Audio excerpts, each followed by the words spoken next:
정동원이 지금은 엄마가 그냥 불쌍합니다.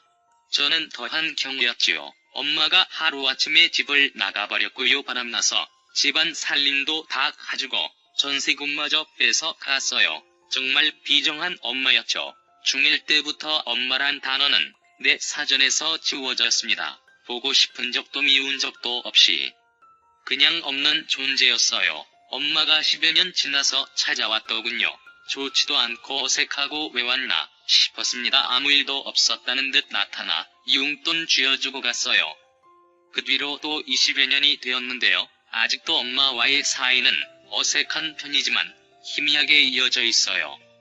40 중반 정도가 되어서 뒤돌아보니 그래도 찾아와준 엄마가 참 고맙네요.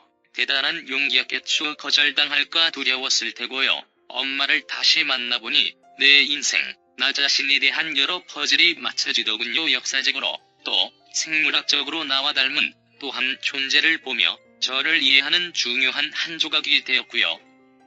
지금은 엄마가 그냥 불쌍합니다. 무엇에 미쳐서 가정을 깨고 부모 자식 관계를 깼는지 그만큼 행복해 보이지는 않더라고요. 저는 아직도 버림받음, 거절감에 괴로운 순간들이 종종 있지만 그래도 엄마가 원걸림 댓글처럼 와서 미안해, 보고 싶었어, 네 잘못 아니고 어른들 잘못이야, 계속 너를 사랑했어 라고 말해주면 많이 치유될 것 같아요. 참고로 저는 입양한 자녀가 있는데요. 아직 아이는 어리지만 언젠가 아이의 생모나 생부가 찾아와서 건강한 관계를 맺고 아이의 인생과 존재를 재확인해 주었으면 하고 기도해요.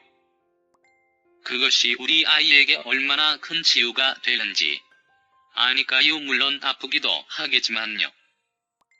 원글님, 꼭 찾으세요. 꼭이요. 거절하면 편지라도 보내주세요. 아이를 위해서요. 그리고 원글님을 위해서요. 예민할 때 받은 상처는 한참 가더군요. 저는 그냥 평범한 가정에서 자랐는데도 새록새록 부모님께 받은 상처가 생각날 때가 많습니다. 그렇게 사람들 앞에서 나에게 소리를 질러야 했을까? 왜 한 번도 안아주지 않았을까? 왜 나에게는 무리한 요구를 본인들은 간단한 것도 한 번도 지키지 않았을까? 어머니가 다른 남자 만난다고 나가서 돌아다니고 가정을 팽개쳐 놓았던 전력이 있다면 모든 것을 다 껴안을 수 있을까요? 나는 이렇게 내 새끼가 예쁜데 우리 엄마는 왜 나를 내버려두고 남자를 만나러 다녔을까 싶지 않을까요? 딱히 뭐라 말씀은 못 드리겠습니다. 부모에게 받은 상처는 평생 가니까요. 쉽게 극복되지 않지요. 되도록이면 안 보라고 말씀드리고 싶은데 지금 아기를 맡기신다니 그것도 어렵고 잘 헤쳐나가시길 바랍니다. 꼭 찾아 만나보시길 바랍니다. 아드님이 안 만나고 싶다고 포기하지 마시고 꼭 만나서 그동안 못했던 이야기 하세요. 남자아이들은 여자아이들하고 좀 다른 것 같아요. 아마도 아드님 맘속에는 생모에 대한 원망, 그리움 모든 것들로 복잡해서 안 만난다고 할 거예요. 원글님 사정을 떠나 아드님은 가장 피해자입니다. 꼭 일을 시켜주셔야 남은 아들 인생도 평탄할 거예요. 아들을 17년간이나 안 보고 살으셨는데 서로 애정도 없겠고 아들은 기억조차 없을 거예요. 차라리 찾지 마세요. 아들이 생각하기엔 17년간 만나러 오지도 않아 놓고는 왜 이제 와서? 이런 생각 든답니다. 당연 나이 들어 의탁할 곳이 없어 날 찾았군 생각되어 더 괘씸하죠. 상당히 이기적이라고 볼 수 있어요. 누군가가 그립다면 보통 한 달도 못 견뎌서 보고 싶어서 사방팔방으로 수소문해서 찾습니다. 경찰서도 안 가보신 것 같은데 흥신소도 많고 인터넷도 되고 하는데 아들을 17년간 안 찾았다는 것은 그만큼 애정도 없고 아들을 인생의 걸림돌 정도로 여겨왔다는 겁니다.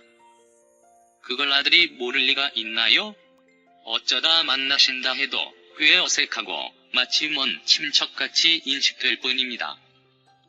여기 친모의 환상이 있는 분들 꽤 되는데 사실 자기를 키워주지 않은 사람에게 애정이 없어서 별로 보고 싶지도 않아요. 정동원과 할아버지는 과거 KBS 인간극장에 출연해 눈길을 끈 바 있다. 정동원은 3살 때부터 부모님의 이혼으로 할아버지 밑에서 자랐다. 부모님의 이혼으로 상처를 입은 그는 마음의 문을 닫았고 가족 외의 누구와도 이야기를 나누려 하지 않았다. 그런 그를 세상으로 이끈 건 할아버지와 트로트였다. 방송 당시 정동원 군은 1억짜리 주사 맞으면 할아버지 암이 다 낫는다고 했다라며 무대에 오르는 이유를 설명해 뭉클함을 안겼다. 지난해 SBS 영재발굴단 출연 당시에도 정동원은 어릴 때부터 할머니, 할아버지 손에서 자랐다. 상처가 있어서 사람에 대한 거부감이 컸었는데 트로트 덕분에 많이 활발해졌다. 할아버지에게 감사할 따름이다라며 할아버지의 건강을 바라는 마음을 드러내기도 했다. 하지만 정동원의 곁에서 항상 함께 했던 할아버지가 현재 폐암 말기 투병 중인 상황. 정동원은 훌륭한 가수가 되어 할아버지를 치료해드리겠다는 마음으로 더욱 애절하게 노래를 부르게 됐다. 이날 정동원은 유명 작곡가들로부터 곡을 받아 자신만의 앨범을 발표하게 됐다. 정동원은 기획사에 들어간 건 아닌데 많은 팬분들이 도와주셔서 앨범을 내게 됐다라고 말했다. 정동원은 팬들의 펀딩을 받아 앨범을 제작했고 수익금은 기부하기로 했다. 정동원은 동생인 정동혁과 함께 무대에 올랐다. 동생은 트로트를 싫어하지만 형을 위해 함께 무대에 올라 주위를 웃음바다로 만들었다. 동생은 정동혁은 처음에 떨렸는데 와서 해보니까 좀 덜 떨린다라며 그래도 남자는 축구다라고 말해 웃음을 자아냈다.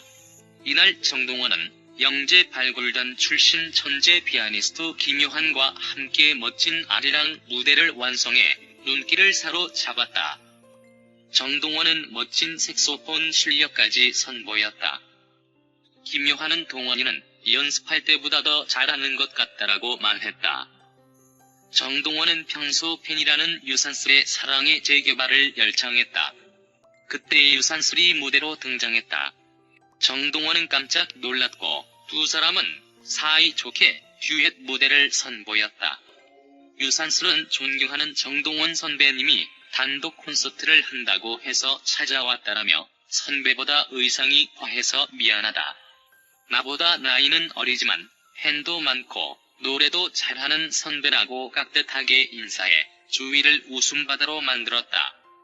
어머니를 부모 자식으로 이해하기보단 같은 여자로서 이해를 하세요. 저도 저희 친정어머니와는 그리 사이가 좋지는 못합니다.